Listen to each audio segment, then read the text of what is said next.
What would you Stay do with if the me. woman It's you over now. saved in the middle of thought the we were desert done looked into for. your eyes and Not said, yet. "You don't We get have to to keep leave me moving. now"? This isn't just a love story. It's a story about survival, secrets buried beneath red desert sand, and a promise that turned into a prison of passion and destiny.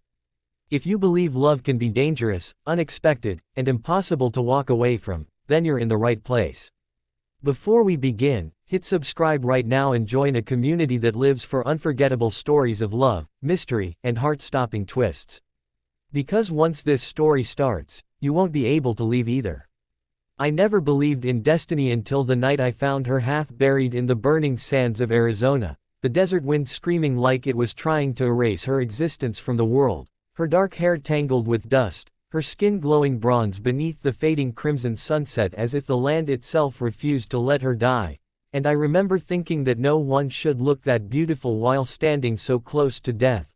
I was driving back from a failed land survey contract, angry at the world, angry at myself, blaming bad luck for everything wrong in my life, when I saw what looked like a broken figure near a dry wash, and at first I thought it was debris, maybe an animal, maybe just another mirage created by heat and regret, but something pulled at me, something I still can't explain, so I stopped the truck, stepped into the blistering wind, and walked toward her, and that's when she lifted her head slightly and her eyes met mine. Dark, sharp, alive. And even in that moment of weakness there was defiance there, like she wasn't asking to be saved but daring the world to try and finish her. She collapsed before she could speak, and I carried her back to the truck, her weight lighter than it should have been, her pulse fragile but steady against my fingers, and as I drove toward the nearest clinic 2 hours away, she whispered something in a language I didn't understand, something soft but urgent. And even unconscious she held onto my shirt like if she let go she would disappear forever. At the clinic the nurse said she was dehydrated, exhausted, bruised but not broken, and when she woke hours later under fluorescent lights she stared at me as if she already knew me, as if my face was familiar from a dream she'd been having long before I ever saw her. And the first words she said in perfect English were, "You shouldn't have stopped," which I thought was strange because most people would say thank you. But she didn't look ungrateful, she looked certain, and when I asked her name she hesitated before saying, "Aiyana," and even the way she said it felt deliberate, like it mattered whether I deserved to hear it. I offered to call someone for her, family, friends, anyone, but she shook her head and said, "There's no one who would come," and I didn't know whether that was sadness or warning in her voice. I told myself I'd done my good deed and once she was stable I'd leave, go back to my own mess of a life. But the next morning when I returned to check on her she was gone, the nurse saying she'd checked herself out before sunrise, and I felt something twist inside me that I couldn't explain, an irritation mixed with relief, until I stepped outside and saw her leaning against my truck as if she'd been waiting there all along.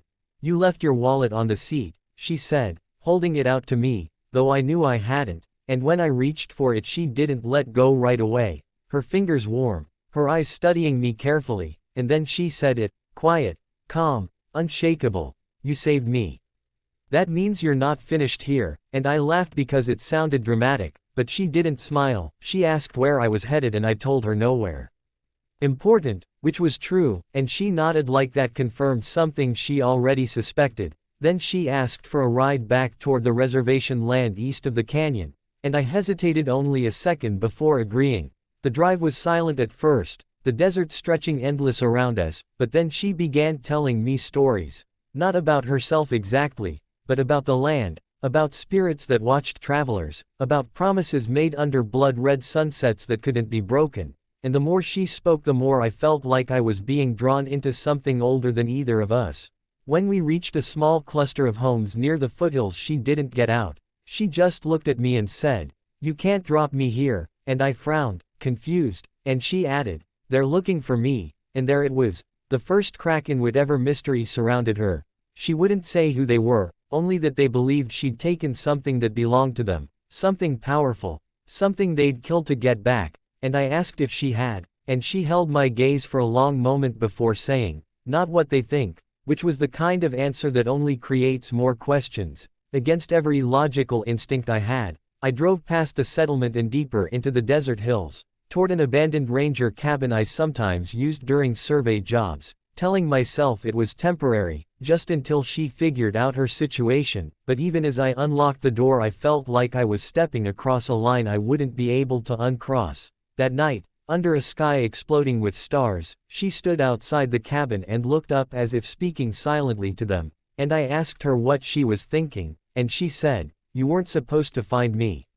Now everything changes, and I told her she was being cryptic on purpose, and for the first time she smiled, slow and dangerous, and said, "You haven't figured it out yet, have you?"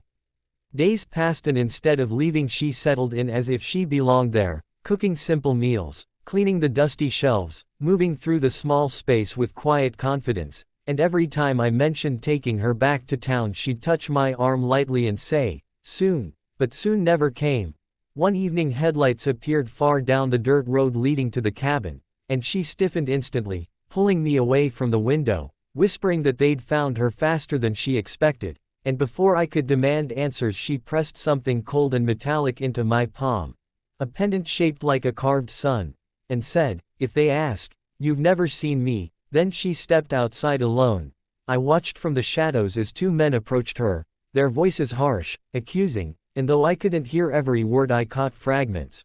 Return it, prophecy, betrayal, and my pulse pounded because none of this made sense.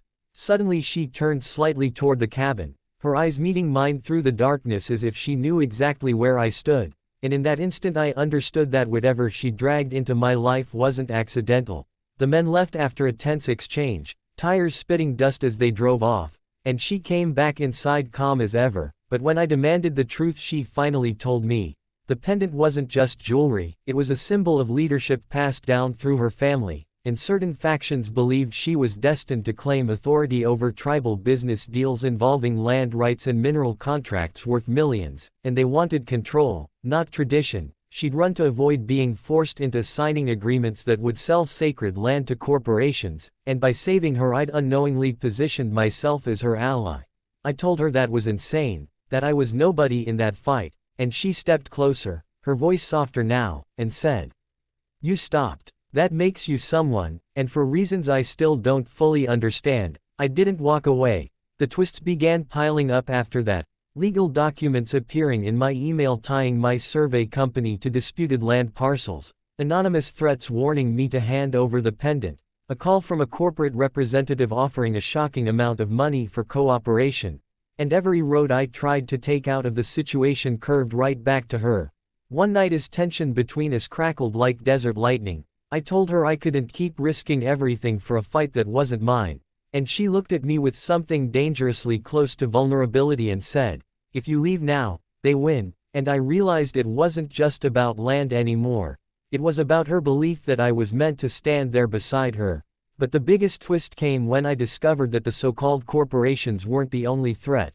Someone inside her own circle had been feeding information about her movements, and the evidence pointed to a man she once trusted deeply, a childhood friend who now claimed she'd stolen authority that should have been his. And when confrontation finally erupted at a community gathering beneath blazing desert sun, accusations flying, elders watching in heavy silence, she did something none of them expected. She placed the pendant in my hands publicly and declared that I would speak on her behalf, that the outsider who saved her life had more honor than those who'd tried to manipulate hers. Outrage exploded, and I felt completely unprepared, but something steady rose inside me, something born the moment I chose to stop my truck in that empty wash. And I spoke. Not as a savior, not as a hero, but as someone who'd seen her nearly die and knew the land meant more to her than money ever could. Silence followed, heavy and uncertain, and slowly the tide shifted, not entirely, but enough. Later, when chaos settled into uneasy truce, I told her she couldn't keep binding my life to hers without asking, and that's when she revealed the final truth. The night I found her hadn't been random. She'd fled toward that exact stretch of desert because of an old story her grandmother told her, about a stranger with tired eyes who would appear when the land chose its defender, and she'd laughed at it as a child, but when she saw my truck crest that ridge she thought maybe fate wasn't a myth after all.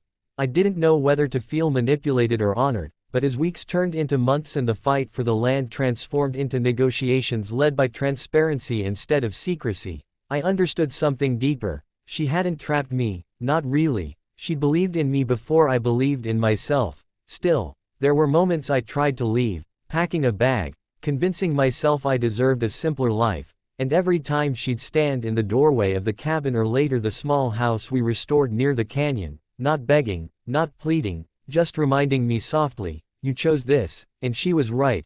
The final confrontation came when the rival faction attempted one last legal maneuver to strip her claim, forging signatures, spreading rumors about our relationship to discredit her leadership, and it almost worked, until evidence surfaced exposing their corruption, evidence gathered quietly by allies who'd been watching, waiting, believing, and when the ruling finally affirmed her authority and protected the land from exploitative contracts, she didn't celebrate wildly, she just exhaled like someone who'd been holding her breath for years. That night under another blazing sunset she stood beside me on the ridge where I first saw her and said, "You can go now if you want," and for the first time it wasn't a challenge or prophecy, it was freedom, and I realized I didn't feel trapped anymore. I felt rooted. I told her I wasn't staying because of destiny or legends or obligations. I was staying because somewhere between saving her life and nearly losing my own sense of direction, I'd found something worth fighting for.